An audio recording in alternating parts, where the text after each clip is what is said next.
We're walking in a winter wonderland. You know, the thing is, well, it is kind of a winterland for us, Southern California style today, always on January 1st. Well, maybe one exception. It really isn't a winterland at all. It's like, come on and live in Southern California, because the Rose Parade always has that perfect weather, right?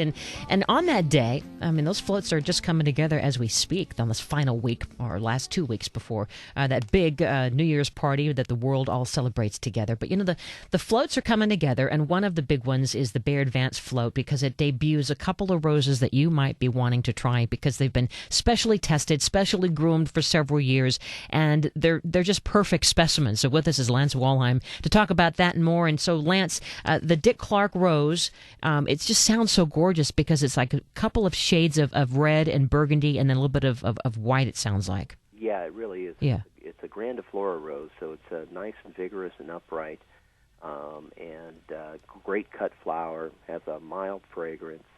So, you know, I think particularly for bouquets, it's going to be really nice. Mm-hmm. And we're going to see also with the Walking on Sunshine rose, that'll be on, yeah? Right, which is a yellow floribunda. And, you know, floribundas differ from hybrid teas or grandifloras in that they produce larger sprays of flowers and usually smaller flowers, in other words, big clusters. And so because they do it that way, they're great in the landscape because they really put on a show, and they're really good rebloomers. So they'll bloom all the time from spring to fall. Wow, that sounds like the perfect thing. And so we can get them, it sounds like, in the bare root form pretty quickly, like almost right now. Yeah. Usually maybe there's in Southern California, the bare root roses are available the first couple of weeks of December. So. Might be a nice Christmas present for somebody, too. It might be a great Christmas present, you know, easy to wrap, lightweight. You know, there's a rose is a great Christmas present. I was thinking of some of the varieties that you can get, and you can have a little bit of fun with some of the variety names. You know, after a famous movie star like Cary Grant, or maybe you want to give somebody your favorite singer, Barbra Streisand, or maybe you want to give a combination of Marilyn Monroe and John F. Kennedy. Oh, yeah.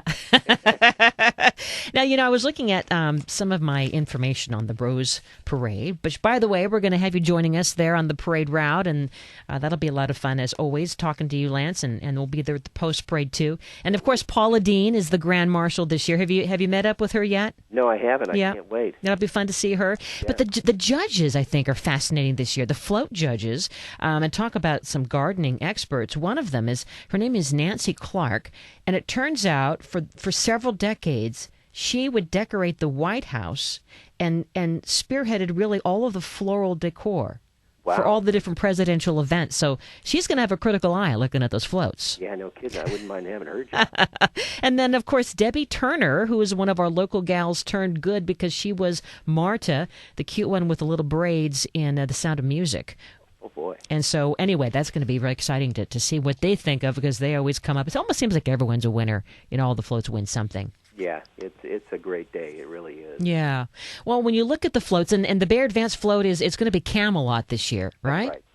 Yeah. And it's going to represent, you know, the legendary court and city of King Arthur, and it'll have a couple of jousting knights and a beautiful castle, and so it's going to symbolize the kind of beauty, goodness, and happiness that you can find in your own rose garden. Nice. Mm-hmm. And as we look at those floats, I mean, it's hard to believe it's coming in just a couple of weeks. I always look at them as little mini gardens to get inspiration and think about color and texture and just different combinations. You know, that's a great idea, because, you know, this year I got to go down to Phoenix Decorating, who is the company that makes our float, visit with Michelle Lofthouse, who's the person who designs the floats and decides what kind of flowers or seeds or goes where. And we walked around the float for 15, 20 minutes, and she was telling me how she comes up with ideas about color. And it struck me that it's exactly the same rules you might use in your garden. You know, do you use light-colored flowers in areas that are darker, or use something bright if you want to really call attention to it?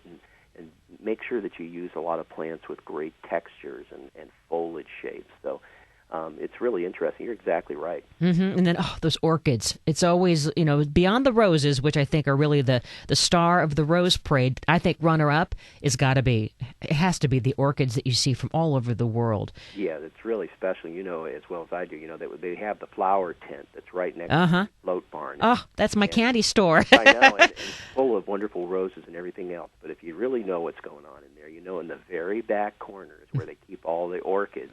and all the really special, expensive flowers. And boy, that's the first place that I hightail it to. And hopefully you can get past the guard. Oh, I know. They have to guard them because, I mean, everyone gets their certain allotment of flowers because they ain't cheap and they aren't for free. That's for sure. Yeah. There's some really rare and beautiful stuff in there, too. Mm-hmm.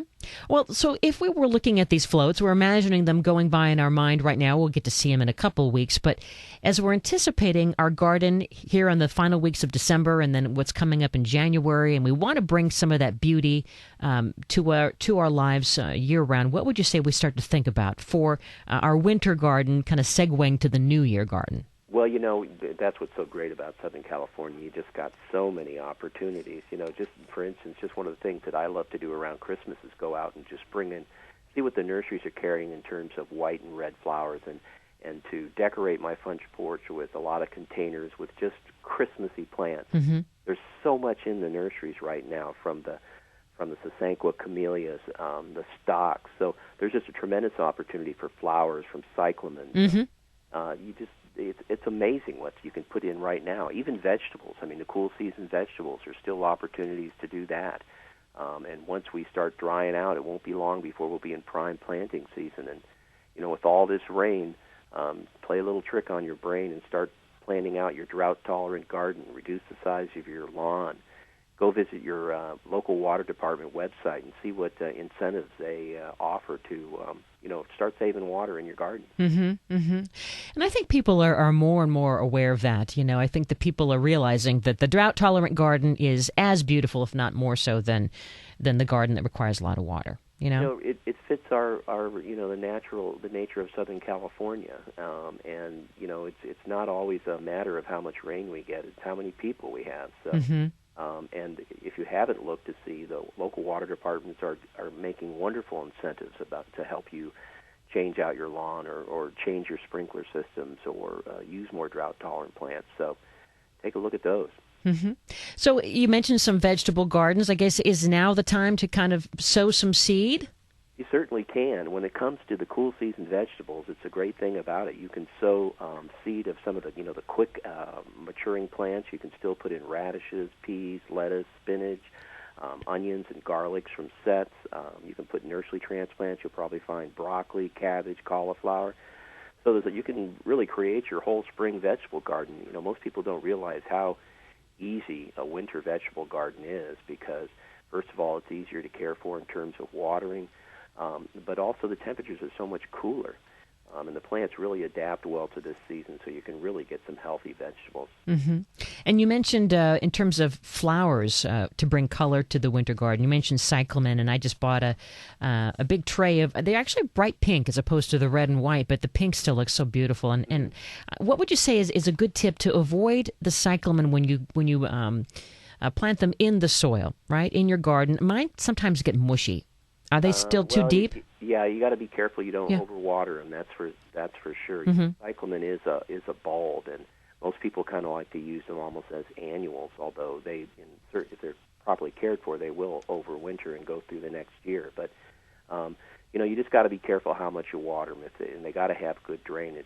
They're excellent in pots, but if you have a real good light soil, when we're getting a lot of rain like this, we do have a lot of problems with some flowers.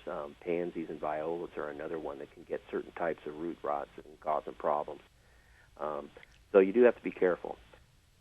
And the bulbs, I just love the amaryllis forcing bulbs and paper whites. I have a bunch of those inside our living room, throughout the house. It's just so much fun just to watch the growth process. And what a great Christmas present, I think, for the gardener or just someone who just loves to bring nature inside their home. Oh, yeah, and it can be so easy from just maybe putting one grape hyacinth in a little bowl with water, getting a little tray with some gravel and putting water on it and just setting the bulbs right on top of it and letting it grow. And, kids just love it. And, yeah, that's a great thing to do. And again, we got plenty of time to do all that. Now, if you force the bulbs inside with, I usually put a little bit, some stones of some kind in a glass urn or vessel of some type and then put water up. Now, where do you put the water line, by the way, so they don't get too mushy either?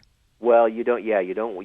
Hopefully, that the water line should be, towards the bottom end of the bulb. Yeah. You don't want it too high up on the bulb. But the perfect thing would be to have it actually just the roots going into the water. Uh-huh. Yeah, that's pretty much that good. That's what I have, because I think sometimes I've made the mistake of the water going up too high, and then it's like the bulb starts to turn kind of black, and you can tell it's almost like rotting, right? It's exactly what's happening. Yeah. Mm-hmm. Plants, including bulbs, need air in the soil, and in order to grow healthy roots. And when we get too much water in there, it rots. They're just like anything else; they'll rot. So after we'd forced the bulb, whether it's amaryllis or paper whites, are we ever lucky enough to be able to plant that in the garden and get one more, round of it, or that's all she wrote? Well, it depends on the type of bulbs. With paper whites, probably not. I mean, I usually go ahead and plant them outside anyway if I've got a place that's out of the way. And, they may bloom, they may not. Usually they don't, because you're really taking all the energy out of them. But with the amaryllis, you can certainly rebloom those again. And, you just take them outside, cut the flower stalk off them, and keep them in a shady location, keep them watered and fertilized, and they should bloom again. Mm-hmm. It may not be exactly at Christmas, but boy, they're usually pretty easy to care for. Mm-hmm. Christmas wreaths, we were talking about. I just made a natural Christmas wreath, and one of the tips I was talking about was how if you soak the wreath, even with some mouthwash and water, that'll keep the germs away and the bacteria away, and hopefully keep it thriving a little longer. Would you think that that's something that you would do, or would? I don't know if it would be or not. If I was going to do it, I would use it very mild. Mm-hmm. Very mild, because you don't want to put in anything that's going to burn the plant. It's usually better if you don't keep them sitting in the water. Let them partially dry out. Again, succulents are a group of plants that are very sensitive to overwatering. So it's almost better to let them partially dry out or almost go completely dry out before you water them. Uh-huh. Okay. Well, don't let them sit in water. So while we're talking about keeping things alive, how about the Christmas tree? Do you have your Christmas tree up already? Yeah, as a matter of fact, we just put the lights on it this morning. Oh, really? Yeah. Yeah, and what color lights do you have, or what type of lights? Do you have LED lights? We started out with the new LED lights, and they were too bright, and they seemed funny, so we actually took them off and went back to the old kind that we had last year.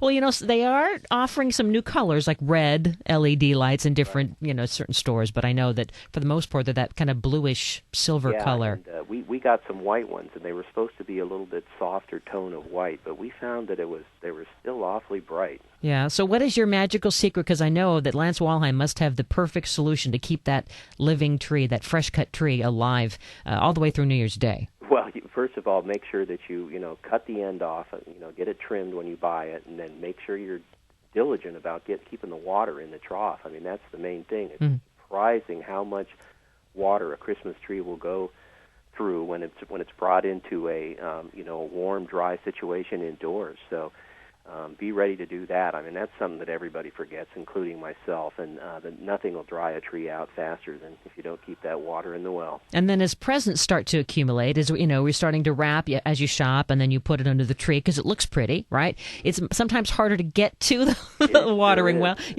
Keeping the presents dry. Yeah. So you definitely have to do is if you're careful and you really kind of plan it in advance before you put everything on the tree. And say if you've got it in a corner, or if you can get to the back of the tree where you could actually prune some of the branches up where it's easier to get that water in, or think carefully of what kind of watering implement you're going to use to get that water in, because a lot of times you're in a really tight space and it's difficult to tip whatever you're putting the water in there. So all right. Be diligent. Well, when we come back, we're going to talk a little bit about some great gifts for the gardener in your life, and then some to-dos for your garden as we're getting ready for the new year. It's almost 2011. What should you be thinking about to make sure that your area, that slice of life that you call home outside, whether it's a balcony or whether it's a lush landscape, should look as beautiful as you want it to be. This is Home Wizard Cindy Dole, and this is KFWB News Talk 980. You better not cry, better not pout.